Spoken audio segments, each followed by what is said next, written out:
What's up guys, real quick I want to talk about artificial light using a 3-point light setup. This is one of the first things they'll teach you in film school is how to light a subject using 3 lights. Those 3 lights are your key light, which is your main light, your fill light, which fills in the other side, and your back or hair light, which is usually behind and above you to give you some backlight to separate your subject from your background. Now I'm currently being lit just by the light in my room, so I can show you the difference it makes to have a nice 3-point light setup. So I'm now going to turn off my room light and turn on my 3-point light setup.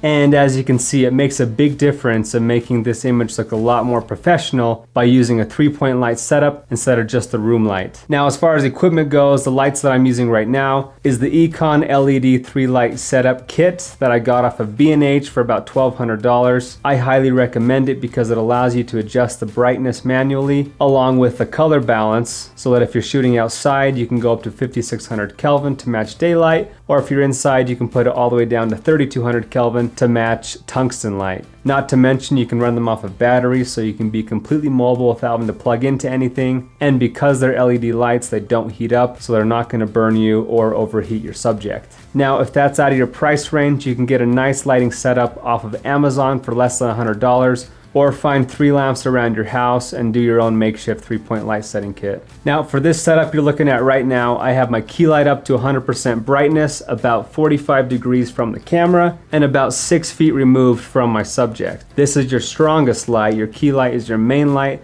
that is putting the most amount of light on your subject. And then my fill light is about 45 degrees on this side from my camera, and about 6 feet removed, except I have this turned down to 50% brightness and living up to its name to just fill in some light on this side. And then my hair light or my backlight is overhead and about 1 foot behind me, shining straight down, and is also at 50% brightness, bringing in a nice halo behind my shoulders and head to help separate me from the background. Now I want to show you the effect that each light has independently, so I'm going to go ahead and shut off my fill light and my hair light so you can see just what my key light is doing.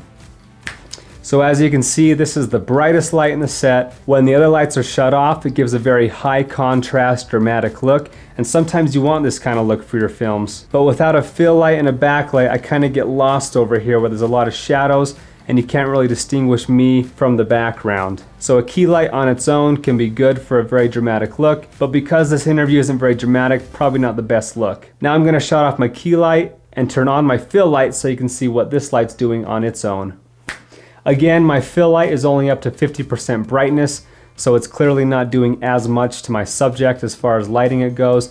It's just there to fill in some light on this side and make it less contrasty and less dramatic. Now let's shut off my fill light and turn on my hair light.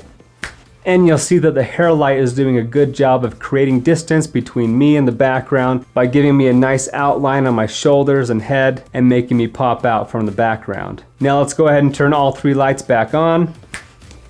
And to show you what it would look like to have just the key light and fill light with no hair light, I'm now going to turn off the hair light so you can see the difference that he's making.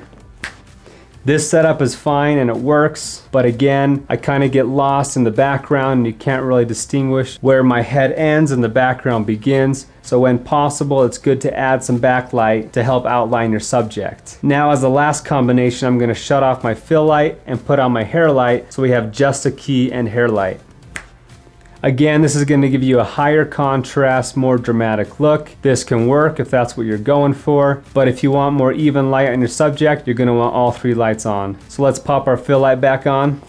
And now I want to make things even less dramatic and bring our fill light up to 100% brightness to match the brightness of our key light so you can see what it looks like to have a completely even image on both sides of your subject.